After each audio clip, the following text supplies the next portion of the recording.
अपनी तरफ से इकरा हसन को एक बात कहना चाहता हूँ कि खामोशियों को यकीनन जुबान हम देंगे, मुहाजे जंग पर जाकर अजान हम देंगे, हमारे साथ कदम से कदम मिला के चलो, अगर मरने लगे तो तुमसे पहले जान हम देंगे।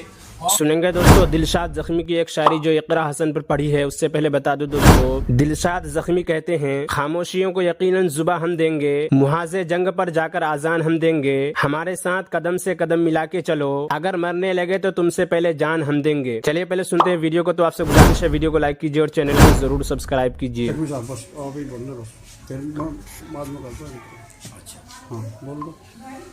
अस्सलाम वालेकुम दोस्तों, नमस्कार, कैसे हैं आप? उम्मीद करता हूं आप सब खैर वाफियत से होंगे। दोस्तों, आप मेरे बराबर में देख रहे हैं एक ऐसा चेहरा जिसे देखने के बाद यकीनन आप ये कहेंगे कि ये वही लड़की है कि जो कभी घर में झाड़ू बर्तन करती थी। ये भी लड़की है जो लड़की खेतों में पानी चलाती है। ये लड़की है जो घर में रोटियां पकाती है। एक ये लड़की है जो इस फील्ड में आई है और ये कह रही है कि मुजाहिदों को जरूरत नहीं लिबासों की, हमारे जिस्म हमेशा कफन में रहते हैं। और मुजाहिदों को जरूरत नहीं लिबासों की, हमारे जिस्म हमेशा कफन में रहते हैं। हमसे बाअदब जरा फासले से बात करो, तमाम जहर हमारे बदन में रहते हैं। दोस्तों, ये इकरा हसन है।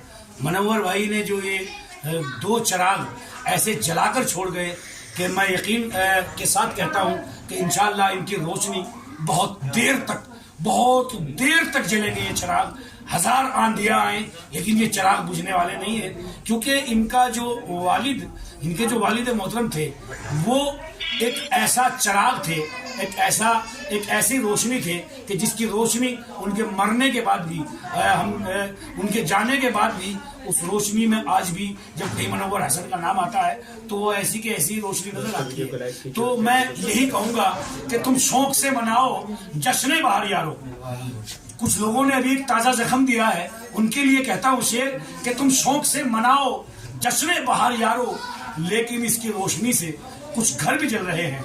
मैं अपनी तरफ से इकरा हसन को एक बात कहना चाहता हूँ कि खामोशियों को यकीनन जुबान हम देंगे, मुहाजे जंग पर जाकर अजान हम देंगे, हमारे साथ कदम से कदम मिला के चलो, अगर मरने लगे तो तुमसे पहले जान हम देंगे।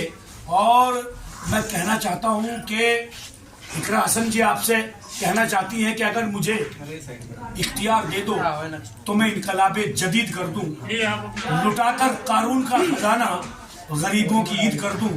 अब मैं चाहता हूँ इकरा हसन जी जो कहना है मैं 1 मिनट के लिए अपनी बात रखेंगे इंशाअल्लाह।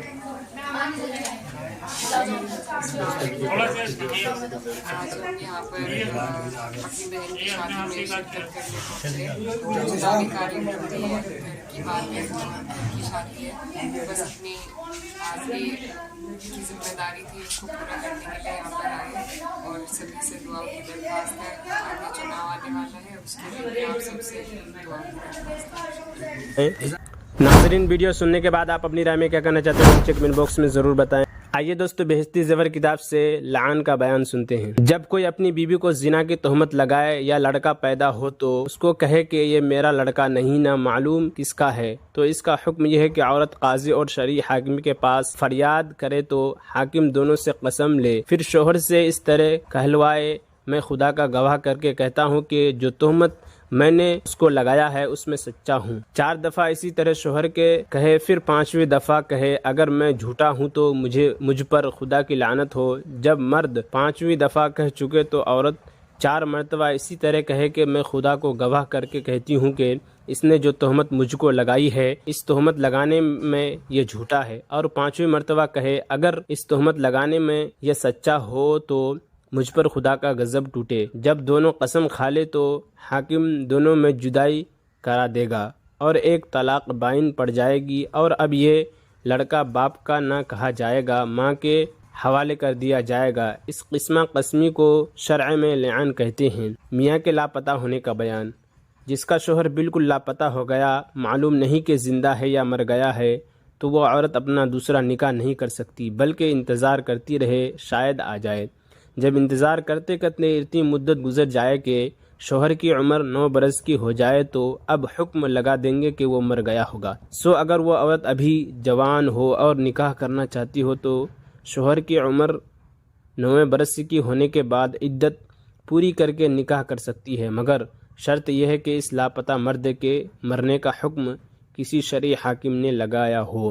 عدت کا بیان: جب کسی کا میاں طلاق دے یا خلا و ایلا وغیرہ اگر کسی طرح سے نکاح ٹوٹ جائے یا شوہر مر جائے تو ان سب صورتوں میں تھوڑی مدت تک عورت کو ایک گھر میں رہنا پڑتا ہے، جب تک یہ مدت ختم نہ ہو چکے تب تک اور کہیں نہیں جا سکتی، نہ کسی اور مرد سے اپنا نکاح کر سکتی ہے۔ جب وہ مدت پوری ہو جائے تو جو جی چاہے کرے، اس مدت گزارنے کی عدت کہتے ہیں۔ مسئلہ: اگر میاں بیوی نے طلاق دے دی تو 3 حیض آنے تک شوہر ہی کے گھر میں طلاق ملی ہے وہاں بیٹھی رہے، اس گھر سے باہر نہ نکلے، نہ دن کو نہ رات کو، نہ کسی اور دوسرے سے نکاح کرے۔ جب پورے 3 حیض ختم ہو گئے تو عدت پوری ہو گئی، اب جہاں جی چاہے جائے۔ مرد نے خواہ ایک ہی طلاق دی ہو یا 2-3 طلاقیں دی ہوں اور طلاق بائن دی ہو یا رجعی، سب کا ایک حکم ہے۔ مسئلہ: اگر چھوٹی لڑکی کی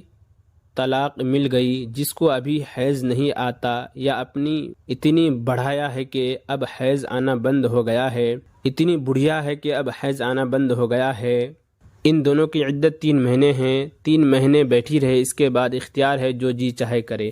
مسئلہ: کسی لڑکی کو طلاق مل گئی، اس نے مہینے کے حساب سے عدت شروع کی، پھر عدت کے اندر ہی 1-2 مہینے کا حیض آ گیا تو اب پورے 3 حیض آنے تک بیٹھی رہے، جب تک 3 حیض نہ پورے ہوں عدت نہ ختم ہوگی۔ مسئلہ: اگر کسی کی پیٹ میں اسی زمانے میں طلاق مل گئی تو بچہ پیدا ہونے تک بیٹھی رہے، یہی حکم اسی عدت۔ جب بچہ پیدا ہو گیا عدت ختم ہو گئی، طلاق ملنے کے بعد تھوڑی ہی دیر میں اگر بچہ پیدا ہو گیا تب بھی عدت ختم ہو گئی۔ مسئلہ: اگر کسی نے حیض کے زمانے میں 3 طلاق دے دی تو جس حیض میں طلاق دی ہے اس حیض کا کچھ اعتبار نہیں، اس کو چھوڑ کر 3 حیض اور پورا کرے۔ مسئلہ: طلاق کی عدت اسی عورت پر ہے جس کو صحبت کے بعد طلاق ملی ہو، یا صحبت تو ابھی نہیں ہوئی مگر میاں بیوی میں تنہائی وہ ایک جائی ہو چکی ہے تب طلاق ملی، چاہے ویسی تنہائی ہوئی ہو جس سے پورا مہر دلایا جاتا ہے یا ویسی تنہائی ہوئی جس سے پورا مہر واجب نہیں ہوتا، بہرحال عدت بیٹھنا واجب ہے۔ اور اگر ابھی بالکل کسی قسم کی تنہائی نہ ہونے پائی تھی کہ طلاق مل گئی، اور ایسی عورت پر عدت نہیں، جیسا کہ اوپر آ چکا ہے۔ ناظرین، اور اقرا حسن سے جڑی خبروں اور ویڈیو کے لیے ہمارے اس چینل کو ضرور سبسکرائب کریں۔ ملتے ہیں کسی اور ویڈیو میں ایسے ہی نئی ویڈیو کے ساتھ، تو جب تک کے لیے دیجیے مجھے اجازت اور رکھیے اپنا خیال۔ آپ دیکھ رہے تھے سنہرے لفظ اور میں آپ کے ساتھ محمد ثاقب۔ السلام علیکم۔